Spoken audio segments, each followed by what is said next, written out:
নমস্কার বন্ধুরা, এই মুহূর্তে কিন্তু আমরা দাঁড়িয়ে রয়েছি শিলিগুড়ি গৌহাটি হাইওয়ের একেবারে পাশের চা বাগানে। আর এপাশে আমার যেদিকেই চোখ যাচ্ছে দেখুন শুধু চা বাগান আর চা বাগান।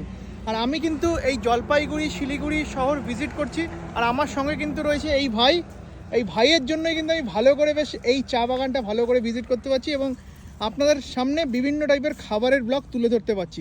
আর দেখুন আমাদের রাস্তার দুপাশ দিয়ে কি দেখি আমরা, চাষের জমি দেখি, যেখানে ধান চাষ হয়ে থাকে। এখানে দেখুন চা পাতা চাষ, যেদিকেই চোখ যাচ্ছে শুধু চা পাতা গাছ আর চা পাতা গাছ। আর এই ভিউটা আপনাদের কীরকম লাগছে কমেন্ট সেকশানে কমেন্ট করুন। আর এই দেখুন, এই যে বিকেল হলেই কিন্তু চা পাতা তোলা হবে, এই যে এই মাথাটা দিয়ে কিন্তু চা হয়, তাই তো?